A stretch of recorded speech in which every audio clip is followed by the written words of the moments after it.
नमस्कार दोस्तों, मैं हूं जितेंद्र ठवर मलानी उर्फ टोनी। आप देख रहे हैं न्यूज़ टीवी। मैं हूं न्यूज़ टीवी चैनल हेड। आज हमारे साथ हैं Umendra Prajapati ji, podcast on wheels. अभी आप तो जान गए होंगे, जो मेरे व्यूवर्स हैं देख रहे हैं कि पॉडकास्ट ऑन व्हील्स हमने चालू किया हुआ है कुछ महीने पहले। टोनीज लॉजिकल गपशप, कार में बैठे बैठे गपशप हो जाती है। उमेंद्र जो है प्रजापति, उमेंद्र जो जुड़े हुए निरंकारी समाज से जी, तो 3-4 बार इन्होंने भी इनवाइट किया है, और भी कुछ मेरे दोस्त हैं निरंकारी समाज में। जब सत्संग होता है, समागम बोलते हैं शायद आप उसको। जी, संत समागम। हाँ, तो जब वो मुझे बुलाते हैं तो मुझे बहुत अच्छा लगता है, क्योंकि मैंने देखा है कि वहाँ पे ईगो नहीं है, एरोगेंस नहीं है, और सबसे अच्छी बात है कि सब एक दूसरे को पैर छूते हैं, छोटा बड़ा, irrespective of financial status, irrespective of age. पहले तो मैं हैरान हो गया था कि एक 70 साल का बुढ़ा आदमी बेचारा आके मेरे पैर छू रहा है, तो मैं थोड़ा कंफ्यूज हो गया। फिर बाद में मुझे पता चला कि नहीं, ये तो ट्रेंड है यहाँ पे। और मुझे बहुत अच्छा लगा कि इसमें आदमी का ईगो हट जाता है कि आप कितने भी बड़े क्यों ना हो, सामने प्यून खड़ा है, कोई स्वीपर खड़ा है, आप उसके भी पैर पड़ रहे हो, तो ये बहुत अच्छी बात है। निरंकारी समाज के बारे में मुझे लगता है ऑडियंस जो शायद नहीं जानती है, ब्रीफली आप बताइए कि निरंकारी समाज एक्चुअली है क्या, ऑब्जेक्टिव मोटो क्या है। नमस्ते। निरंकारी मिशन जो है ये बेसिकली परमात्मा की बातें करता है। हाँ, कि परमात्मा एक है, इसको देखा जा सकता है, गॉड इज वन। और अलग अलग लोगों ने भ्रांतियां फैला रखी हैं, अलग अलग लोगों ने बातें बना रखी हैं कि परमात्मा कहीं दूर है, कहीं ऊपर है। अगर मैं इसको सीधे शब्दों में कहूं कि चांद तक तो जाके आए, बीच में कहीं परमात्मा से किसी की टकराहट नहीं हुई, कहीं परमात्मा किसी को मिला नहीं। तो परमात्मा कहीं ऊपर नहीं है, हम में, मुझ में, तुझ में, खड़क खम में, घट घट व्यापत राम। परमात्मा हर कण कण में है, कण कण में। राइट। ये गाड़ी भी परमात्मा में है और परमात्मा में ही गाड़ी है। ये निरंकारी समाज में बताया गया है कि निरंकार जो है, परमात्मा जो है, वो ईश्वर अंश जीव अविनाशी, जो धर्म ग्रंथों में कहा गया है कि ईश्वर जो है ये हर कण कण में है, हर इंसान में है। भक्त प्रहलाद का हमने सुना है कि जब उनके पिताजी को कह दिया कि भाई इस खंबे में भी है, तो कहने लगे हाँ खंबे में ही है। तो खंबे को मार दिया, टूट गया खंबा, आगे उसमें से। तो परमात्मा जो है, इसलिए हम हर किसी को चरण स्पर्श करते हैं। अच्छा, मतलब आप चरण स्पर्श करते हैं, मतलब आप परमात्मा के चरण। जी बिल्कुल, क्योंकि परमात्मा को तो हम साक्षात देख करके भी इसको हम एहसास कैसे करेंगे, क्योंकि इसका कोई रूप नहीं है। ये रूप में, रंग में, ये किसी में चीज में, आकार में आता है। इसको एक लेमैन की तरह अगर मैं यूज करूं कि human being is a product of परमात्मा। बिल्कुल, तो ह्यूमन बीइंग इसलिए है क्योंकि सबसे दुनिया का अगर सर्वश्रेष्ठ प्राणी है तो वो इंसान है। सबसे बुद्धिशील प्राणी है तो वो इंसान है। राइट। हाथी इतना ताकतवर होता है, शेर इतना ताकतवर होता है, उसको कंट्रोल कौन कर लेता है? इंसान ही करता है। हाथी के ऊपर एक छोटा सा इंसान बैठा होता है, उसके पास एक अंकुश होता है, और उस अंकुश के सहारे वो भी अंकुश वो वहां चुभाता है जहां उसको पता है कि इस हाथी को यहाँ चुभाऊंगा तभी हाथी कंट्रोल में होगा। तो इतने बड़े विशाल हाथी को एक छोटा सा इंसान कंट्रोल कर लेता है। तो ठीक इसी तरह से परमात्मा जो है, ये सर्व संपन्न, सर्व गुणों से एकदम सर्वाधिक सर्वश्रेष्ठ जो प्राणी है दुनिया का, इंसान, इसके अंदर हाथी जैसे कभी अहम भी आ जाता है कि मैं बड़ा हूँ, कभी शेर जैसे ताकत आ जाती है कि भाई मेरे से बलशाली कौन है, मैं चाहूँ तो बहुत कुछ कर सकता हूँ। ईगो जो आ जाता है, जो आपने कहा ना, एरोगेंट, ईगो एंड एरोगेंस। हाँ, ये सारा चीज आ जाता है, अवगुण जिसको हम कहते हैं। वरना तो रावण के पास तो सब कुछ था। राइट। आज लोग दुनियावी दौलतों के पीछे भाग रहे हैं, पैसे के लिए लोग क्या क्या मतलब बेसिकली निरंकारी समाज आपका ईगो, आपका एरोगेंस निकाल के आपकी लाइफ को सिंप्लिसिटी की तरफ लेके जाने का एक मीडियम है ना। लेकिन वो निकलेगा कैसे? जब आप जान जाएंगे कि भाई मैं आपसे बड़ा नहीं हूँ, आप मेरे से छोटे नहीं हैं। मर्सिडीज में चलने वाला भी वही इंसान है, साइकिल से चलने वाला भी वही इंसान है। 5 तत्वों का पुतला वो भी है, 5 तत्वों का मैं भी हूँ। उसके अंदर भी परमात्मा है, तभी तक वो जिंदा है। मेरे अंदर भी परमात्मा है, तभी तक मैं जिंदा हूँ। इसलिए दोनों एक दूसरे को नमस्कार करते हैं। अच्छा। फिर वो चाहे उम्र में कितना भी बड़ा हो। कॉन्सेप्ट बहुत अच्छा है जी, एकदम नोबल है। रिलीजियस तो है लेकिन नोबल है, बेसिकली यही है। तो इसलिए सर्व धर्म संभाव हमारे अंदर दिखता है।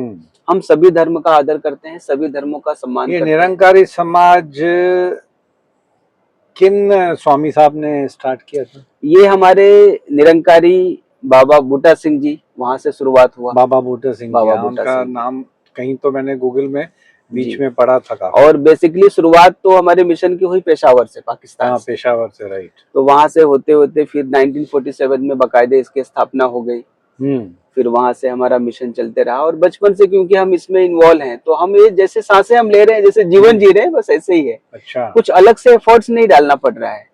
निरंकारी मिशन से जो जुड़ते हैं तो जरूरी है कि वो नॉनवेज वगैरह छोड़ना है? ऐसा कुछ नहीं है, ऐसा अल्कोहल के लिए थोड़ा सा है। हाँ, नॉनवेज वगैरह के लिए? नॉनवेज के लिए नहीं है। हाँ, देखिए, खाना खा सकते। जब आप अच्छी आदतों को धारण करेंगे ना, तो बुरी आदतें अपने आप निकलने लगती है। तो इंसान खुद ब खुद छोड़ दे, खुद ब खुद छोड़ दे। कोई कंपल्सन नहीं है? तो कंपल्सन है सिर्फ अल्कोहल पे है। अल्कोहल पे? हाँ। और टोबैको, सिगरेट वगैरह उस पे तो इतना नहीं है, फिर भी वो ना करें तो बेटर है। ना करें तो बेटर है। हाँ। वो समझाएंगे, बाकी तो जी जी, नशापान को बिल्कुल स्ट्रिक्टली मनाही है। हाँ। आप जब धार्मिक हो रहे हैं, जब आप स्पिरिचुअल हो रहे हैं, तो क्योंकि आपका पहरावा तो है नहीं संत वाला कि आपने भगवा भगवा कुछ वेश धारण किया है, कोई टीका लगाया है, माला की लोग दूर से देख के पहचान जाए। हाँ।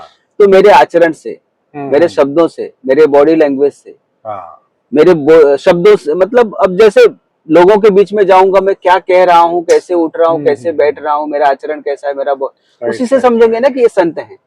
और इनकी हेड ऑफिस कहाँ पे? हेड ऑफिस अब हमारा इस समय दिल्ली में है। ओके, मेन दिल्ली में जी। और साल में कितनी बार इनके मैंने देखा बहुत हजारों ने, एक्चुअली लाखों की पब्लिक आती है। जी, मैंने उस दिन यूट्यूब पे इनका सब्सक्राइब भी किया हुआ है, मैंने यूट्यूब चैनल भी है ना आपका। और ये जो भी पब्लिक आती है, लाखों की पब्लिक, लाखों की, फॉरेन कंट्री से भी आती, फॉरेन से भी आती, और यंगस्टर्स भी है। सबसे बड़ी बात तो ये कि हर वर्ग के लोग हैं, हर उम्र के लोग हैं। बड़ी बात है, हर तबके के। इसमें नॉर्मली यंगस्टर्स इन सब चीजों से थोड़ा दूर भागते हैं, लेकिन काफी यंगस्टर हैं। इसमें मैंने देखा यंगस्टर्स। मेरे घर में मैं कहूँ मेरे दोनों बच्चे हैं। बड़ी बात है ये। और बचपन से हम भी जुड़े हैं, और मेरे साथ में मेरे बच्चों के बहुत सारे फ्रेंड भी हैं जो जुड़े हुए हैं, और उसमें अलग अलग उन्हें इन्वॉल्व करके सेवाएं दी गई हैं।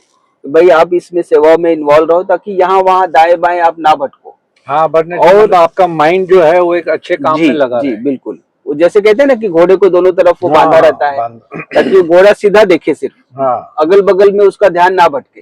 तो आजकल के यंगस्टर को अगर सही राह पे लाना है, तो मैं मानता हूँ कि सिर्फ और सिर्फ निरंकारी मिशन ही एक ऐसा प्लेटफॉर्म है जो यंगस्टर को एक सही रास्ता दिखा सकता है। सही जब दिशा होती है ना, तो दशा सही हो जाती है। वो तो right, very true.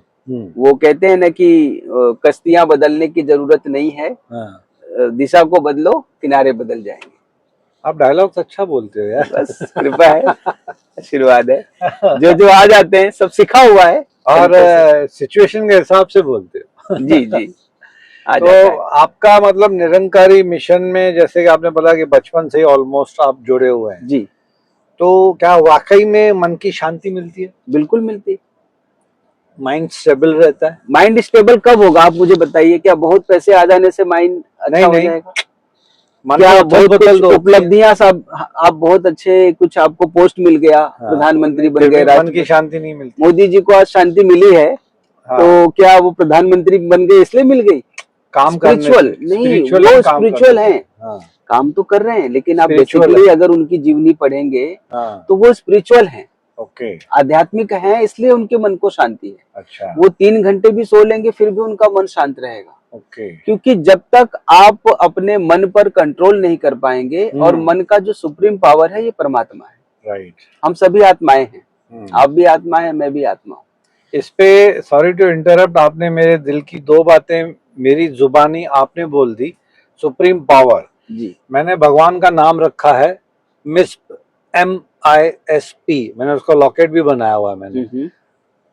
Mysterious invisible supreme power. Mysterious इसके लिए कि भगवान को हमने किसी ने समझा ही नहीं है, ना ही समझ पाएगा। इनविजिबल इसके लिए क्योंकि हमने कभी देखा नहीं है। और SP stand for supreme power. Mysterious invisible supreme power, that is MISP. और नाम भी रजिस्टर कर दिया मैंने, कोई उठा नहीं सकता है इसको अभी। मतलब मेरे दिमाग में आया, मैंने भी काफी सोचा था कि भगवान है क्या, फिर मुझे लगा कि मुझे एक्चुअली इतना डीपली जाने की जरूरत नहीं है। इसके ऊपर उमेंद्र मैंने एक और टैगलाइन लगा दी कि we are too small to understand the concept of God. वो परमात्मा ने खुद इतना छुपा के रखा हुआ है खुद को। देखने में तो आप देखो, महसूस करो, लेकिन फिर भी वो छुपा हुआ है कि आप कोशिश करो, हिमालयों में जाओ, मुझे नहीं समझ पाओगे। इतना है कि ह्यूमैनिटी को समझो, मुझे समझ लो, है ना। लेकिन अब इसके आगे मैं आपको कहूंगा, हाँ, आप इसमें अभी एडिशन कर लीजिए, क्योंकि आपका नॉलेज मेरे से ज्यादा है। परमात्मा को देखा जा सकता है बिल्कुल उसी तरह से जिस तरह से मैं आपको देख रहा हूँ, through spiritualism and through meditation. Yes, meditation तो हम नहीं समझते, हो भी सकता है, क्योंकि हाँ। आत्मबोध होना, आत्मज्ञान होना बहुत जरूरी है, अपने आप को जानना। हाँ। एक कहते हैं ना कि अंतर्यामी हर कोई अपना अपना है। एक होता है अंतर्यामी, और इसलिए परमात्मा को भी अंतर्यामी कहा गया है। लेकिन परमात्मा से भी पहले मैं अपने आप को खुद मैं जानता हूँ ना। हाँ। मेरे मन में क्या चल रहा है मेरे से बेटर कौन जानेगा। Right right. आपके मन में अगर कुछ सवाल आ रहे हैं तो सबसे पहले आपके मन में आए ना, फिर जुबान पे आ रही है। तो मतलब आपका कहने का मतलब है कि मन को शांत करना है सबसे पहले, और मन को शांत करना है तो किसी ना किसी स्पिरिचुअल गुरु के अंडर में चले जाएं, किसी भी गुरु के अंडर में चले जाएं। किसी भी गुरु का तो मुझे नहीं पता, क्योंकि भाई मैं तो निरंकारी से हो तो बढ़ने। हाँ, मैं तो जो खाता हूँ उसी की खाता हूँ। मैं तो अगर दाल राइस खा रहा हूँ तो मैं वही बताऊंगा। तो दोस्तों एक छोटा सा ब्रेक लेंगे यहाँ पे जी, क्योंकि ये टॉपिक तो ऐसा है कि जिसमें हम 3, 4, 5 दिन भी बिल्कुल बहस करें, डिबेट करें, ये बहुत तो खत्म भी नहीं होगा। बिल्कुल बिल्कुल। और नॉलेज इतना है कि ज्ञान गुण सागर है पूरा। हरि अनंत हरि कथा अनंत। या ये मैं नहीं बोल पाता हूँ संस्कृत वाले डायलॉग्स जी, तो ये आपने बहुत अच्छा बोला। तो दोस्तों ये उमेंद्र हमारे साथ थे जिन्होंने निरंकारी मिशन के बारे में ब्रीफली हमको बता दिया। और जरूरत पड़ेगी मुझे, अगर कमेंट्स आए या रिक्वायरमेंट होगी तो हम 1, 2, 3 एपिसोड्स और भी बना लेंगे। फिर से उमेंद्र को रिक्वेस्ट करेंगे कि आप वापस आ जाएं हमारे पॉडकास्ट में, लॉजिकल गपशप में, ताकि हम इस टॉपिक को आगे बढ़ा सकें। Thanks for coming on my show. जी, thanks for giving us the time. Thank you and thanks to the audience for patiently listening and watching our show. जी, थैंक यू वेरी मच। बड़ी कृपा जी, बड़ी कृपा।